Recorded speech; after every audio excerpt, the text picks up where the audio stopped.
तीन व्यक्ति एक सिद्ध गुरु से दीक्षा प्राप्त कर वापस लौट रहे थे। गुरुजी ने उन्हें आध्यात्मिक ज्ञान के साथ साथ व्यवहारिक होने की भी सीख दी थी।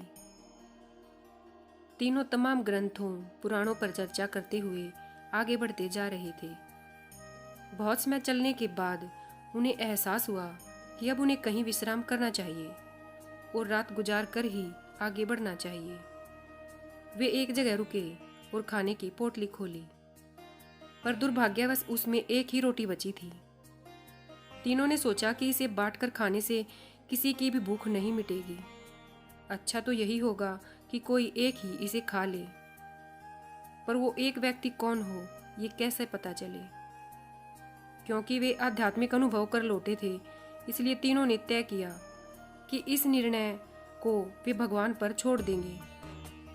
भगवान ही कुछ ऐसा इशारा करेंगे कि समझ में आ जाएगा कि रोटी किसे खानी चाहिए।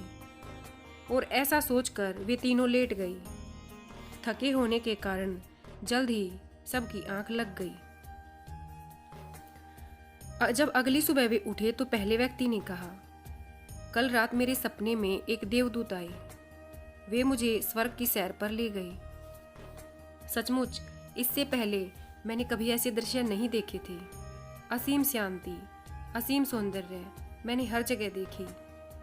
और जब मैं भ्रमण के अंतिम चरण में था तो सफेद वस्त्र पहने एक महात्मा ने मुझसे कहा कि पुत्र ये रोटी ले लो, इसे प्रसाद समझो और अपनी भूख मिटाओ। पहले व्यक्ति ने अपनी बात खत्म ही की थी कि दूसरा व्यक्ति बोला, कितनी अजीब बात है, मैंने भी बिल्कुल ऐसा ही सपना देखा। और अंत में एक महात्मा ने मुझे स्पष्ट निर्देश दिए कि मैंने जीवन भर लोगों का भला किया है, इसलिए रोटी पर मेरा ही हक बनता है। उन दोनों की बातें सुन तीसरा व्यक्ति चुपचाप बैठा था। तुमने क्या सपना देखा? पहले व्यक्ति ने पूछा। मेरे सपने में कुछ भी नहीं था, मैं कहीं नहीं गया और ना ही मैंने कुछ देखा। मुझे महात्मा ने कुछ भी नहीं कहा, लेकिन रात में जब एक बार मेरी नींद टूटी तो मैंने उठकर रोटी खा ली। अरे तुमने ये क्या किया?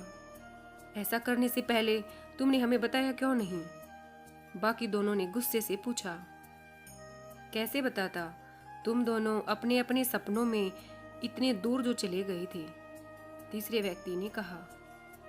और कल ही तो गुरुजी ने हमें बताया था कि आध्यात्मिक ज्ञान के साथ साथ व्यवहारिक ज्ञान का महत्व समझना चाहिए।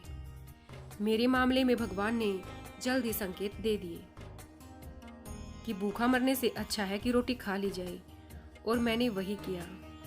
अब वे दोनों पछता रहे थे अपनी शिक्षा पर कि हमने भी तो यही शिक्षा प्राप्त की थी, लेकिन हम आध्यात्मिक तो हुए लेकिन व्यवहारिक होना भूल गए। और यह आध्यात्मिकता के साथ साथ व्यवहारिक भी हुआ। इसने व्यवहारिकता को अपने जीवन में अपनाया और इसका पेट भर गया, इसे रोटी मिल गई। धन्यवाद।